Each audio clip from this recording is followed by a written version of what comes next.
சற்று முன்பு கிடைத்துள்ள மற்றொரு முக்கிய செய்தி, அண்ணா பல்கலைக்கழக மாணவி பாலியல் வன்கொடுமை வழக்கில் கைதான ஞானசேகரனுக்கு 7 நாட்கள் போலீஸ் காவல் வழங்கப்பட்டிருக்கின்றது. மிக பெரும் அதிர்வலைகளை ஏற்படுத்திய அண்ணா பல்கலைக்கழக மாணவி பாலியல் துன்புறுத்தலுக்கு ஆளான வழக்கில் கைது செய்யப்பட்டிருக்கிற ஞானசேகரனை காவலில் எடுத்து விசாரிக்க காவல்துறைக்கு சைதாப்பேட்டை நீதிமன்றம் அனுமதி வழங்கி உத்தரவு பிறப்பித்துள்ளது குறிப்பிடத்தக்கது. விரிவான விவரங்களை வழங்குவதற்காக நமது செய்தியாளர் ரஃபீக் இணைந்திருக்கிறார். ரஃபீக், தற்பொழுது இந்த வழக்கின் நிலை எந்த நிலையில் இருக்கின்றது? தற்பொழுது காவல்துறைக்கு 7 நாட்கள் விசாரிக்க அனுமதி வழங்கப்பட்டிருக்கின்றது. இது குறித்த விவரங்களை நீங்க பதிவு பண்ணலாம். நன்றி மோகன்ராஜ். சென்னை கிண்டி அண்ணா பல்கலைக்கழகம் விவகாரம் குறித்து பாலியல் வன்கொடுமை ஞானசேகரின் விவகாரம் குறித்து அதிர்வலையை ஏற்படுத்தக்கூடிய முக்கியமான விஷயமாக இதை கருதப்படுகிறது. மேலும் தற்போது ஞானசேகரின் பாலியல் வழக்கு குற்றம் சார்பிலும் மேலும்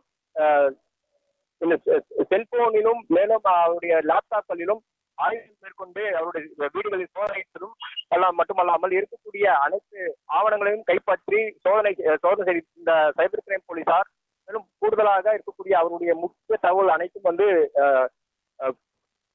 கைப்பற்றப்பட்டுள்ளது. மேலும் அது மட்டுமின்றி அவருடைய தாயார் ஞானசேகரின் தாயார் மேலும் அவருடைய மனைவி 2 மனைவி ஆகியோர்களையும் தீவிரமாக விசாரணை மேற்கொண்டு வந்த நிலையில் தற்போது இன்று அவருடைய விசாரணை குறித்து புலனாய்வு போலீசார் சைதாப்பேட்டை நீதிமன்றத்தில் மனு அளித்திருந்த நிலையில் 5 நாள் கஸ்டடிகள் கேட்கப்பட்டிருந்த நிலையில் தற்போது கூடுதலாக 2 நாட்கள் கேட்கப்பட்டிருந்த போது அவர்கள் மொத்தமாக 7 நாட்கள் தங்களுக்கு அவகாசம் தேவை, கஸ்டடி எடுக்க வேண்டும் என கேட்டிருந்த நிலையில் தற்போது அவருடைய ஆவணங்கள் சரிபார்த்தும் 2வது அவருடைய ஆபாச வீடியோக்கள் எத்தனை மாணவிகளிலிருந்து பாதிக்கப்பட்டு இருக்கிறார்கள் என்கிற குறித்தும் இதற்கு தொடர்ந்து விசாரணை தேவைப்படுகின்ற பட்சத்தில் நீதிபதி சைதாப்பேட்டை நீதிமன்றம் நீதிபதி சுப்பிரமணியன் தலைமையில் இந்த விசாரணை வழங்கப்பட்டிருக்கக்கூடிய இந்த நிலையில் தற்போது 7 நாட்கள் கஸ்டடியாக அனுமதிக்கு கொடுத்துள்ளார். இந்த கஸ்டடியை அடுத்து இதற்கான பின்னணி யார் அந்த சார் என்கிற கேள்விக்குறிக்கான விடைகள் கிடைக்க வாய்ப்புள்ளதாக கூறப்படுகிறது.